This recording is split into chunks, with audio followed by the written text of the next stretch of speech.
Hello' friends, আপোনালোক সকলোকে জানো আহক ইউটিউব চেনেললৈ স্বাগতম জনাইছোঁ। বন্ধুসকল, আজি চিটেট সম্পৰ্কীয় এটা অতি গুৰুত্বপূৰ্ণ খবৰ লৈ আপোনালোকৰ মাজত উপস্থিত হৈছোঁহি। হয় বন্ধুসকল, চিটেট ডিচেম্বৰ 2019 যিটো প্ৰশ্ন কাকত আছিল, সেই প্ৰশ্ন কাকতটো পৰীক্ষাৰ আগতেই ফাদিল হৈছিল আৰু ফাদিল কৰা দুজন অভিযুক্তক আৰক্ষী ইতিমধ্যে কৰায়ত্ব কৰিছে আৰু জেললৈ প্ৰেৰণ কৰিছে। হয়, এয়া কোনো ব্যক্তিগত কথা নহয়।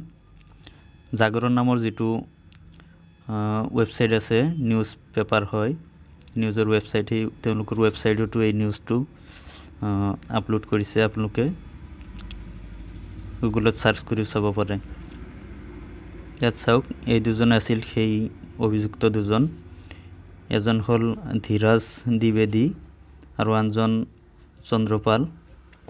এওঁলোক দুজনক পুলিচে ইতিমধ্যে আটকো কৰিছে। নিউজটোত কি আছে চাওঁ আহক। सीटेट प्रश्नपत्र आउट करने वाले कॉलेज प्रबंधक समेत 2 गिरफ्तार, प्रयागराज के नेता की तलाश। तो हेडलाइनेरे निউজটো বনোৱা হৈছে। ইয়াত ফটোৰ कैप्शनत लिखा হৈছে STF लखनऊ की लीड पर कानपुर की टीम ने आरोपितों को पकड़ा है।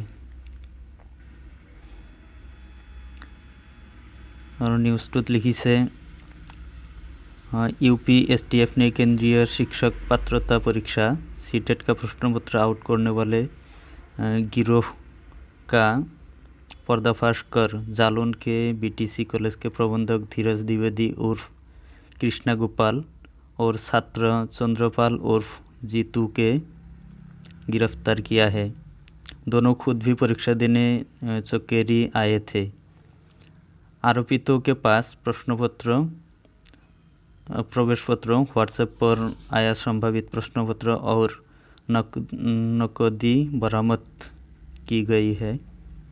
गिरोह के मुख्य सरगना प्रयागराज के BTC संघ के नेता व उसके साथी की तलाश की जा रही है। सोमवार को STF की तहरीर पर चौकेरी पुलिस ने मुकदमा दर्ज कर आरोपितों को जेल भेज दिया।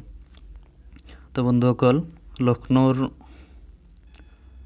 চকেৰী থানাৰ অন্তৰ্গত এটা পৰীক্ষা কেন্দ্ৰৰ এওঁলোক পৰীক্ষাৰ্থী আছিল আৰু তেওঁলোকে প্ৰশ্নপত্ৰ হোৱাটছএপ যোগে ফাদিল কৰিছিল আৰু পুলিচে তেওঁলোকক গ্ৰেপ্তাৰ কৰিছে।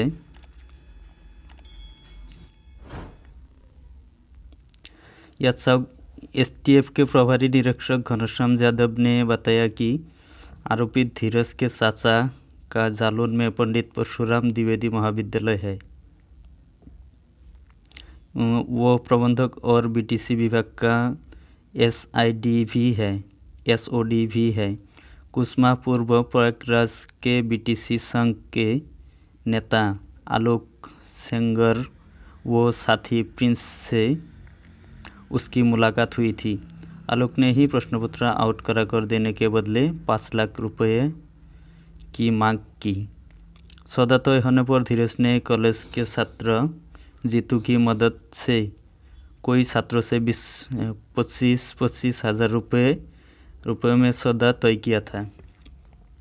यात চাওক, ইয়াত 5 লাখ টকাৰে প্ৰশ্নপত্ৰ কিনাৰ বাবে তেওঁলোকে বন্দোবস্ত কৰিছিল আৰু কেইজনমান ছাত্ৰৰ পৰা 25,000 টকাকৈ তেওঁলোকে 25,000 টকা লৈ তেওঁলোকে প্ৰশ্নপত্ৰ দিয়াৰ কথা কৈছিল।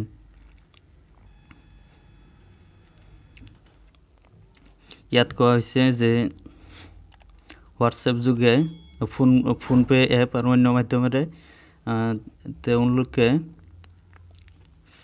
87,000 টকা প্ৰদান কৰিছিল আৰু তাৰে 40,000 টকা 7 তাৰিখেই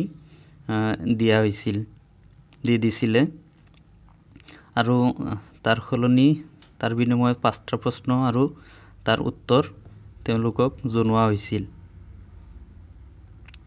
আৰু গোটেইখিনি প্ৰশ্ন দিয়া হোৱা নাছিল কাৰণ গোটেই পইচাখিনি হয়তো পেমেণ্ট কৰা নাছিল। গতিকে বন্ধুসকল, চিটেটক লৈ এনেকুৱা খবৰ আমি কেতিয়াও কামনা কৰা নাছিলোঁ। তো এতিয়া কি হয় এতিয়া সময়ৰ অপেক্ষা বিভাগে পুনৰ টেট অনুষ্ঠিত কৰিব নে পৰীক্ষা কেঞ্চেল কৰিব এতিয়া পৰৱৰ্তী সময়ত গম পোৱা যাব আৰু এই বিষয়ত নতুন খবৰ পালে নিশ্চয় আপোনালোকক অৱগত কৰিম। তো বন্ধুসকল ভিডিঅ'টো চোৱাৰ বাবে ধন্যবাদ। জয় অসম।